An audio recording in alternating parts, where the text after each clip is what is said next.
to go, people make all the difference. 22 locations in Ontario. Call 800-BLIND-7. On its own, a brick is just a piece of clay.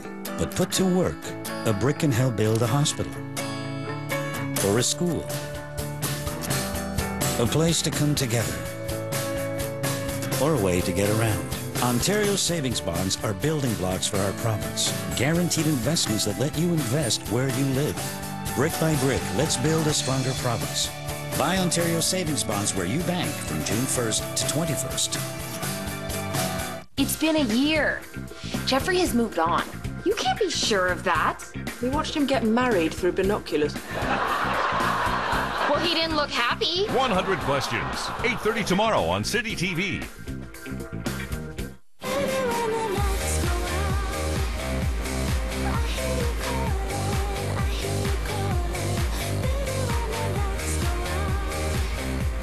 Not just talking about your lights out, we're talking about air conditioning, refrigerators, you name it, how to save you money. Out with the old, in with the new. Guys, here to take us through the Hydro do's and don'ts, Tanya Brookmuller.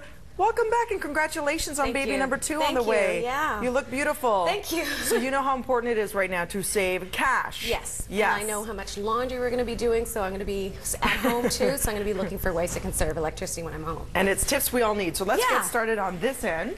We're talking about good old washing machines. So this is an old dryer, and this is the old, typical washing machine. Dryer. Yes. So these ones, even though this one says it's Energy Guide, it was probably energy efficient at the time. Okay. But now when you're looking at it, and if you're in the market for looking for a new washing machine, there are a number of things you should be looking at.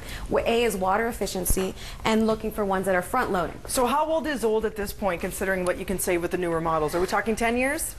It depends. Okay. Like you could, some of the machines you can still get, now you can even get top loading energy efficient ones. So it's just a matter of A, looking at your budget and seeing what you can afford, and then B, looking at what are the features you actually need. Okay, so what are we looking for to make sure we're saving? So you need a front loading one. Generally they're more water efficient, so you'll save money on water. You'll be able to clean clothes in cold water, so you're saving money there. The good thing about these machines is they're efficient too, so the clothes actually come out drier, so that's they spend why less wash time. tonight, dry tomorrow. It doesn't get that musty smell. No. And it actually comes out drier, so it actually spends less time in the drying machine, saving you money there. Okay. And if you're in the market right now for buying a washing machine and you go to Kaplan's or Home Depot, you'll get an $80 instant rebate. You get a $60 rebate from the city and a free drying rack, which is worth about $70. Cash back. Yeah. Can't ask for more. So that has the built-in fan, which is great, guys, if you're looking for that. Now we're talking about dishwashers. So like laundry, dishwasher is another way that you can save money in the house without doing anything. A, you can just switch to using it to off-peak.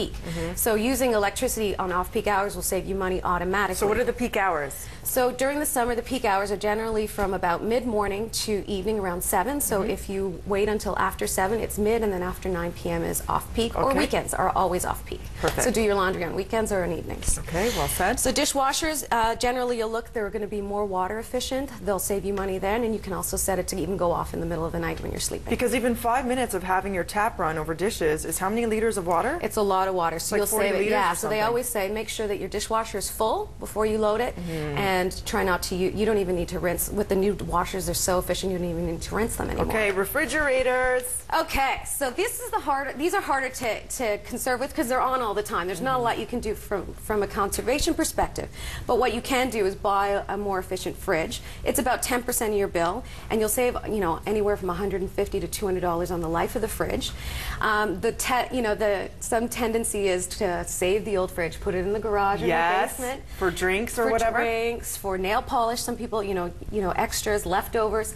So try not to keep that fridge because the older fridges are up to $200 a year. So if you get rid of it, Toronto Hydro has a program where we'll even pick it up for free for you. For free, so there you go. And you don't even need to move it. We'll pick it up from wherever it is. Proper disposal, make sure those CFCs don't go back into the... Who's Albert? Okay, well, let's move on. We don't want to open them. Okay, we're talking about air conditioning units. Okay, so number one way to save money in the summer is air conditioning because it's about 50% of your bill. So these are energy suckers. You can see how old these are. And right now with the Great Exchange, if you bring in an old air air conditioner, you'll get a $25 gift card at Walmart, Rona, or the Home Depot. Walmart, Rona, Home Depot. Got it. We also have them at select environment days, and you can go on the website to find out all the information. For example, Earth Hour, Earth Day, things like that. Yeah, or the counselors will have their days where you can pick up your recycle bins. You can bring these there. You'll get a gift card. Okay. And if you do that, you'll just even by conserving, you'll save money on your cooling bill. But if you were to go to a more efficient model like this one, you could save anywhere from $100 to $300 a year. Pays for itself, right? Does. After a couple of years. And the same with these things. Not a lot of people use them, you know, but they are. Humidifier? Yeah. They're ugly. The new ones are much nicer, way more efficient. They not only save you money, they save space because they take the humidity out of the air as much as they would with an old unit. And it's about $20 a year in savings. I'm sold. Hey guys, now you know. For more information this weekend and next, only, as you mentioned, Environment Days as well. Check out the rebates on your old appliances, Walmart, Home Depot, Rona, TorontoHydro.com/exchange, or our website as well. And find out more about the not stock but sock exchange and how you can reunite your old sock with a new love. I'm not kidding. Right now, over to Kevin Fragus in the newsroom. Thank you. Thank you. I like it. Sock exchange. Yes. A check of traffic and weather right now. Here's Eva. And we've got new problems right now, Kevin, on the 427, northbound 427, north of Bloor in the Express. Right lane is blocked off with a collision. You can see tow truck is on the scene. This is causing pretty heavy delays for drivers north on the 427 from the Gardiner all the way through to this problem. And it's busy in both the Express and collector lanes. So you will just need to have some patience when you make your way through that area. Again, it's north 427, north of Bloor in the Express where the problem is, but it's heavy from the Gardiner, both in the Express and collector lanes. The Don Valley Parkway, both northbound and southbound, as you can see here, both directions now very heavy going as well. That eastbound Gardiner Expressway, it has really filled in now from Islington all the way through to Jameson, where that left lane is still blocked off with ongoing construction. West Gardiner at Jameson, also that left lane closed off with construction. It's causing delays for West Gardiner drivers from York. Kevin. Thank you. Here's Jessica. Thanks, Kevin. If you're heading to our surface routes, we have construction causing delays along Dufferin between Lawrence and Wilson. We also have a broken water main at Dufferin and Glencairn, so you'll need an extra few minutes on our 29 Dufferin buses this morning. If you're heading into the subways or the SRT, everything there is still very busy, but still reporting no delays. Back to you, Kev. Thank you. And here's Frank. BT Weather is brought to you in part by Ombrelle from L'Oreal Paris, the safest place under the sun.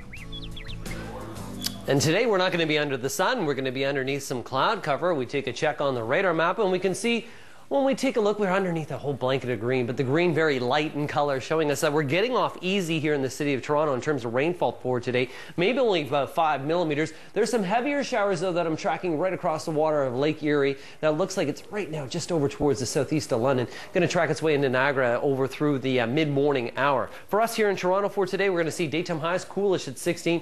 Gusty conditions, not a washout at most. Once again, 5 millimeters of rain. Tonight, temperatures down to 14. Tomorrow, we're going to see sunshine return at 21 and a nice looking Friday at 24. The weekend, though, looks like a risk of some showers and thunderstorms both Saturday and Sunday. Kev, back to you. We're back after this, 13 minutes before 8 o'clock on Breakfast.